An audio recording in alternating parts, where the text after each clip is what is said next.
Liz in Cary, Illinois. Hey, Liz, what's up?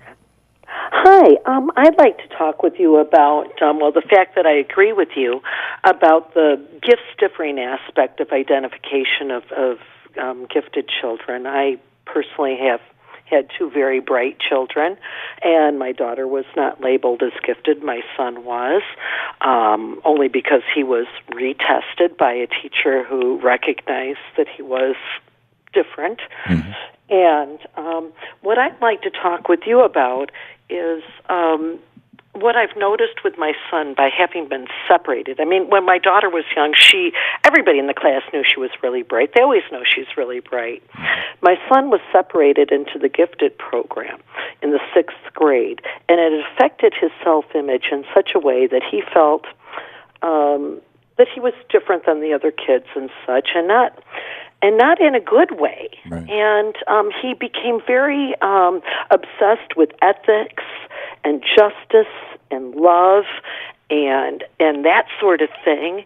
And even though he's a math mind, he was writing poetry and loved poetry at that age. And I'm just wondering how you feel about how labeling children like this affects their entire view of the world. I can relate to his experience. I think because Terry and I were pulled out of that class, we were I remember Dennis, I so want to say his last name, but I'm not going to do it on the air.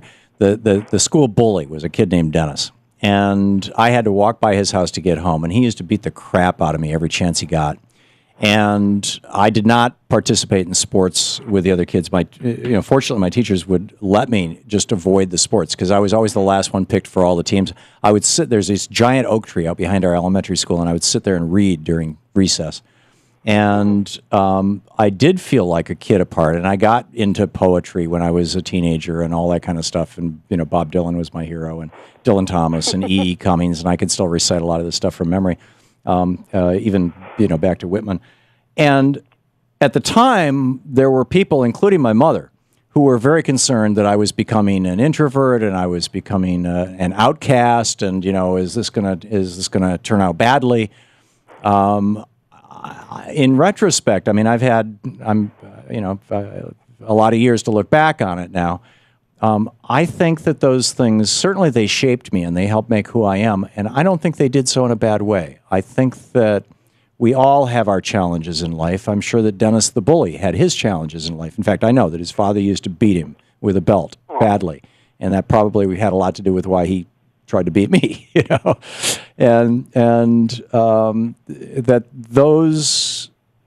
that separation or that definition or that you're special or you're not or you're, teacher's pet or whatever, I am far less concerned about that than whether the kids are simply allowed to live up to their potential. I think that eventually, as we grow up, we sort out the social stuff. And I've never been a social animal. I'm an introvert who has learned how to pretend he's an extrovert. I do it on the radio and television, but you put me in a room with 15 or 20 people and I'm scared to death. If I'm standing up on stage, I'm okay. But if I have to be at a cocktail party, I'll do them for our radio stations and things. I'm terrified. I'm not good in social situations. And so, but hey, at a certain level, you just say, hey, okay, that's who I am. And this is why I mentioned Goddard. I wasn't here Monday because Goddard College gave me an honorary PhD in humane arts and letters, and I had to fly out to get it. And they teach like this. They teach to the student. Every student is individually taught. And I think that that's so cool and so important. Denmark has the best educational system in the world by any measurement, literally any measurement. In Denmark, it's harder to become a teacher than it is to become a doctor. And they pay the teachers the same as they pay their MDs. We should be doing this stuff in the United States. So that's my thoughts on that, Liz. And thanks for raising the issues.